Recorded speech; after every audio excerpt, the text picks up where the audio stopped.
Hello guys, welcome to my YouTube channel. जैसा कि हमें पता है कि यूआईटी ने पोस्ट ग्रेजुएट एडमिशन स्प्रिंग 2025 के एंट्री टेस्ट की डेट जो सी है वो अनाउंस कर दी है।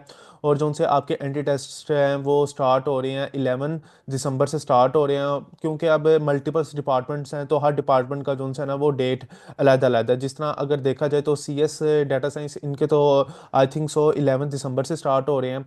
तो हम देखेंगे कि आज की इस वीडियो में ये देखेंगे कि उस टेस्ट को क्लियर करने के लिए हमारे पास कौन कौन से ऐसे सब्जेक्ट्स हैं जिसको हमने फुल फुल एफर्ट उनके ऊपर हमने पुट करनी है, ताकि यूआईटी का जो सा टेस्ट है ना ये आपके एडमिशन के लिए बहुत ज़्यादा इंपॉर्टेंट है। अगर आप इस टेस्ट के अंदर 15% मार्क्स सिक्योर करोगे तो आपका आगे एडमिशन हो जाएगा। अगर आप 50% मार्क्स नहीं लोगे तो आपका एडमिशन रिजेक्ट हो जाएगा। चलें वीडियो को आगे स्टार्ट करते हैं। जैसा कि आपको मैंने बताया, सबसे पहले आपने क्या करना है, यूआईटी के ऑफिशियल पोर्टल पर आना है आपने एडमिशन के लिए। मैं यहाँ पर क्या लिखूंगा, यूआईटी एडमिशन पोर्टल। जैसे ही मैंने लिखा, इसको मैंने एंटर किया, यहाँ पर मेरे पास क्या आ गया, लिंक ओपन हो गया। मैंने इस लिंक को बस क्या करना है, क्लिक कर देना है।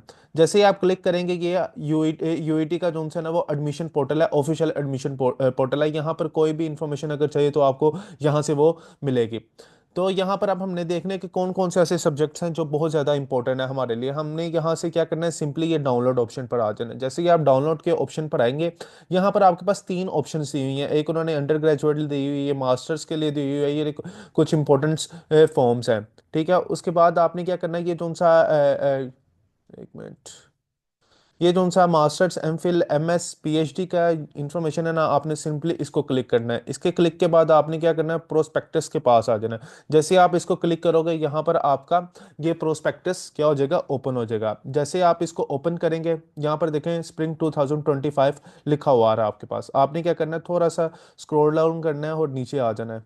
जैसे मैं क्या करता हूँ, ये मैं नीचे, ये देखें मैं यहाँ पर आ गया हूँ। कौन से पेज नंबर पर, पेज नंबर 18 पर आपने आ जाना है। यहाँ पर सारी की सारी इन्फॉर्मेशन दी हुई है। आपकी एप्लीकेशन फीस क्या है ये भी मैंने आपको बता दिया। एडमिशन कोड क्या होगा, कैसे आपने अपना फाइल सबमिट करवानी है, उसके बाद कैसे आपने पेमेंट करनी है, ये सारा का सारा पेमेंट का मेथड लिखा हुआ है। उसके बाद आपके ये एप्लीकेशन फॉर्म को जब आपने फिल करना है, आफ्टर जब आप अपने ड्यूज़ वगैरह दे दोगे तो कौन कौन सी चीज़ों की रिक्वायरमेंट होगी आपको, वो यहाँ पर लिखा हुआ है। उसके बाद यहाँ पर आता है आपका एडमिशन टेस्ट। यहाँ पे लिखा है, test will be conducted by the respective department on date specified by the admission office.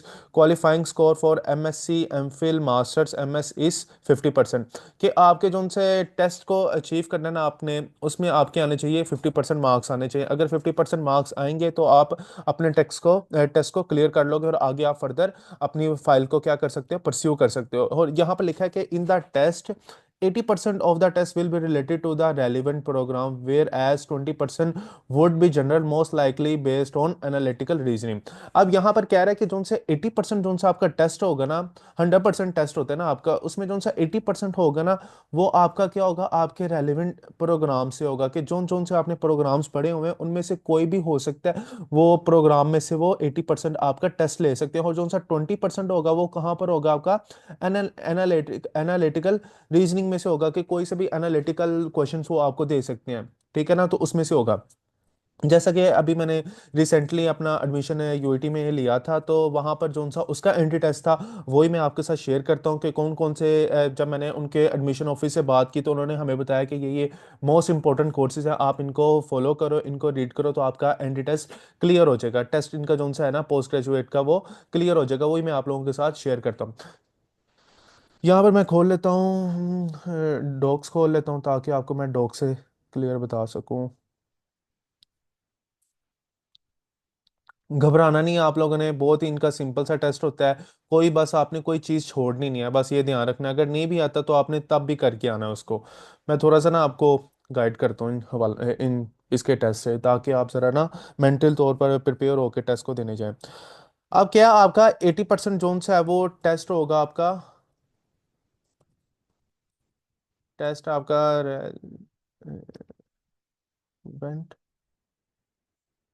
Courses से। और जो सा आपका होगा ना 20% वो होगा आपका एनालिटिकल, ठीक है ना, एनालिटिकल रीजनिंग से होगा। अब ना हम इसको डिफाइन करते हैं कि ये टेस्ट में क्या कौन कौन से ऐसे कोर्सेज हैं जो बहुत इंपॉर्टेंट है। मैं लिखता हूँ इधर इंपॉर्टेंट कोर्सेज सबसे पहले जो सा आपका इंपॉर्टेंट कोर्स है वो है प्रोग्रामिंग फंडामेंटल। ठीक है। उसके बाद आपके पास आ जाता है आपकी ओप आ जाती है, जिसको हम कहते हैं ऑब्जेक्ट ओरिएंटेटेड प्रोग्रामिंग।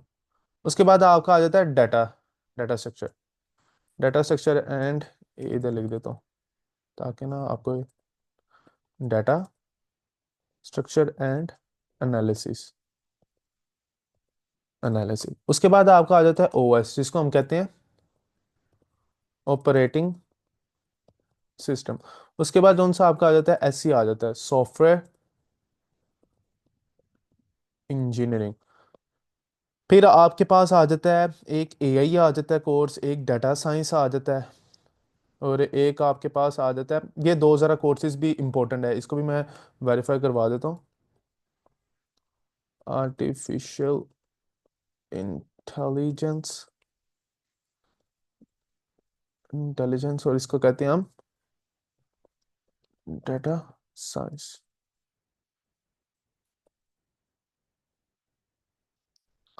अब जोन सा आपका टेस्ट होगा ना, वो भी मैं आपको थोड़ा सा बताता हूँ उसके बारे में कि टेस्ट का पैटर्न क्या होगा।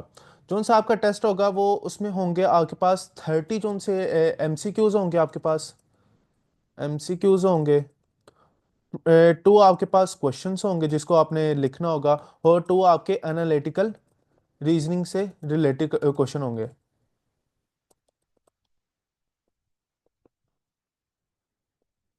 रीजनिंग से होंगे। अब एक एमसीक्यूज जोन सा इसमें है ना, एक एमसीक्यूज, वन एमसी सीक्यूज जोन सा होगा वो होगा आपका 2 मार्क्स का, 2 मार्क्स। और यहाँ पर जोन सा वन क्वेश्चन होगा ना आपका, ईच क्वेश्चन, यहाँ पर लिख देता हूँ, ईच क्वेश्चन क्या होगा आपका, ईच क्वेश्चन होगा आपका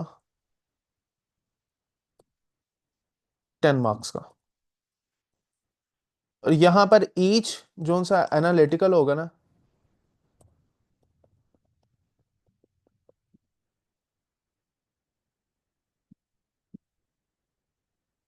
वो भी कितने का होगा आपका, 10 मार्क्स का। 30 एमसीक्यूज हैं, 2 मार्क्स के, ये हो गए, ये टोटल कितने हो गए आपके पास, 60 हो गए।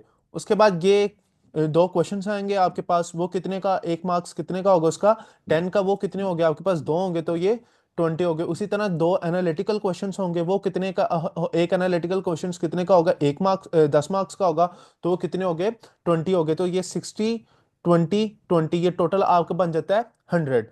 अब जो सा ये दो क्वेश्चंस है ना, इसमें एक एक बड़ा इंपॉर्टेंट एक ना पार्ट है, जो आपका उसी में से एक क्वेश्चन से आएगा।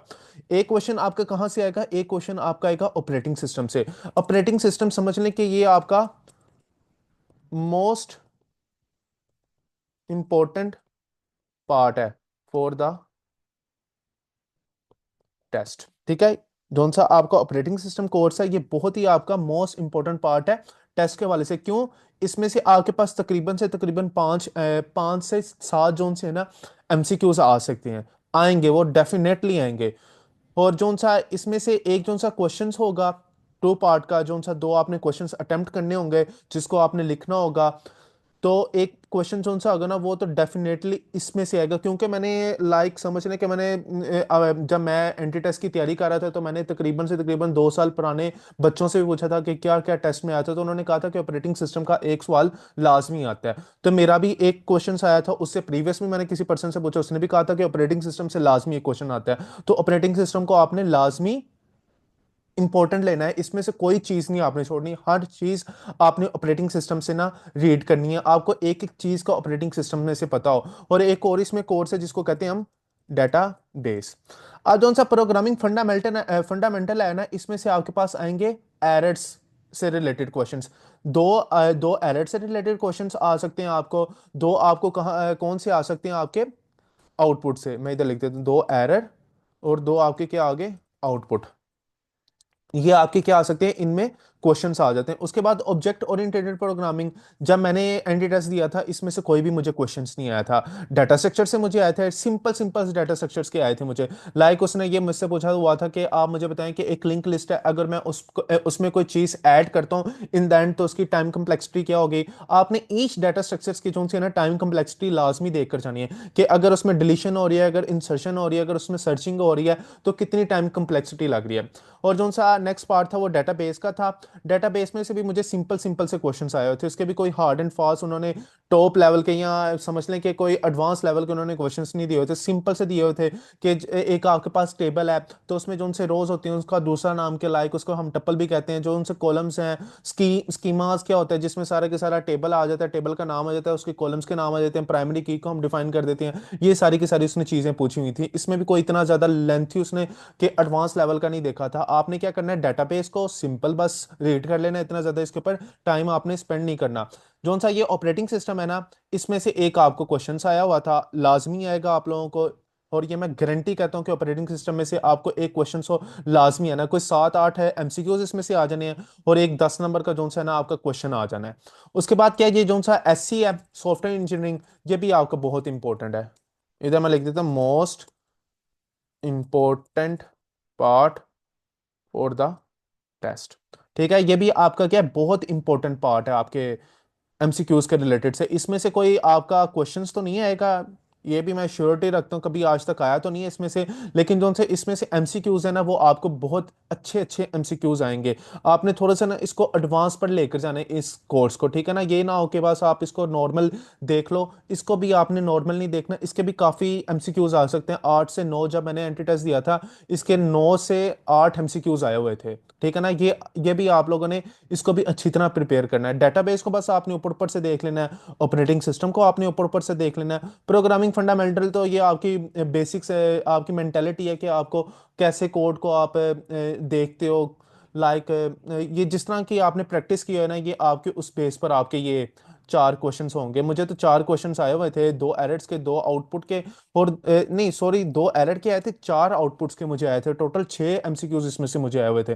तो आपने इसको भी जरा अच्छी तरह देख लेना है, अच्छी तरह प्रैक्टिस करनी है आपने कोड्स की, कोई भी यूट्यूब से या आप गूगल से चैट जीपीटी से कोई भी आप क्वेश्चंस निकालो, उसके एरर से ही करो, उसकी आउटपुट्स फाइंड करो, तो आपको ये भी आपका क्लियर हो जाएगा। उसके बाद एआई और डाटा साइंस, एआई और डाटा साइंस बहुत इंपॉर्टेंट है।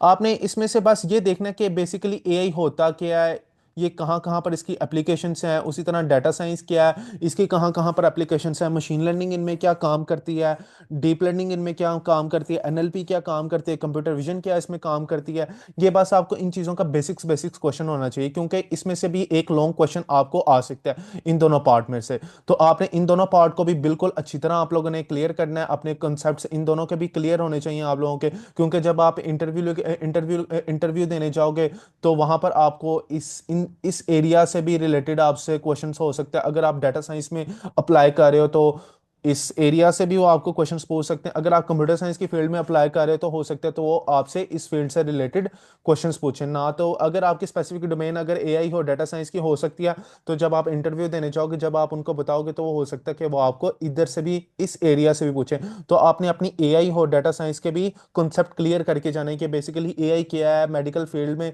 इसका क्या काम है, हेल्थ केयर में क्या काम है, उसी तरह डाटा साइंस है इसमें मशीन लर्निंग क्या काम करती है, डीप लर्निंग काम करती है, एनएलपी क्या काम करती है, कंप्यूटर विजन क्या काम करती है। बस आपने थोड़ा थोड़ा सा ना इनका बेसिक्स कॉन्सेप्ट लेना है कि अगर आपको इसके ऊपर कोई लॉन्ग क्वेश्चन आ जाए तो आप उसको अटेम्प्ट कर सको।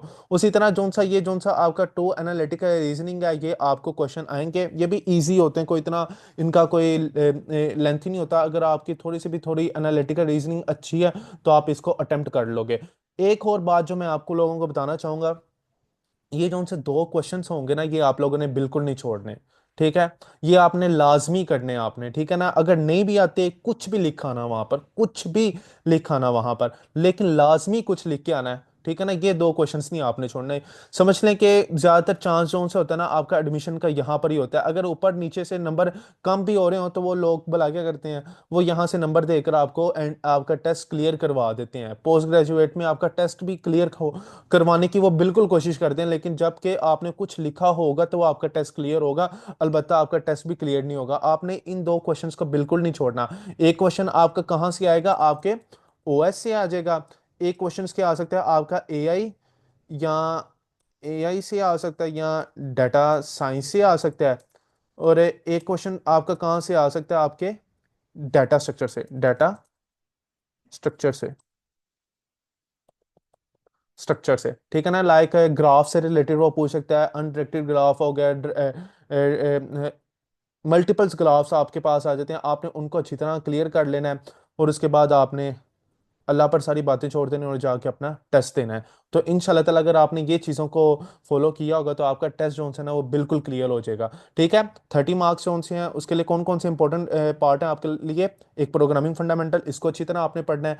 ऑपरेटिंग ओप को आपने बस ऊपर ऊपर से देख लेना है। डाटा स्ट्रक्चर को अच्छी तरह आप लोगों ने पढ़ना है। उसके बाद डाटा बेस को आपने बस ऊपर ऊपर से देख लेना है, इसके भी बेसिक से क्वेश्चंस आते हैं। उसके बाद ऑपरेटिंग सिस्टम को आपने बहुत अच्छी तरह पढ़ना है। और एससी को आपने क्या करना है, बहुत अच्छी तरह क्लियर करना है। और इसके अलावा आपने क्या करना है, एआई और डाटा साइंस के जो उनसे बेसिस बेसिस कॉन्सेप्ट्स हैं कि इनकी एप्लीकेशंस हैं वो आप लोगों ने देख लेनी है। उसी तरह आपके ये क्लियर हो जाएंगे इंशाल्लाह ताला। मैं इससे रिलेटेड जो से है ना आपके साथ एमसीक्यूज भी शेयर करूंगा आने वाली वीडियोस में, ताकि आप उसको देखें, उसकी प्रैक्टिस करें। तो इंशाल्लाह ताला जो सा आपका जो सा एंटी टेस्ट जो सा होगा, टेस्ट होगा पोस्ट ग्रेजुएट एडमिशन के लिए, वो इंशाल्लाह ताला क्लियर हो जाएगा। चलें आज की वीडियो को यहाँ पर एंड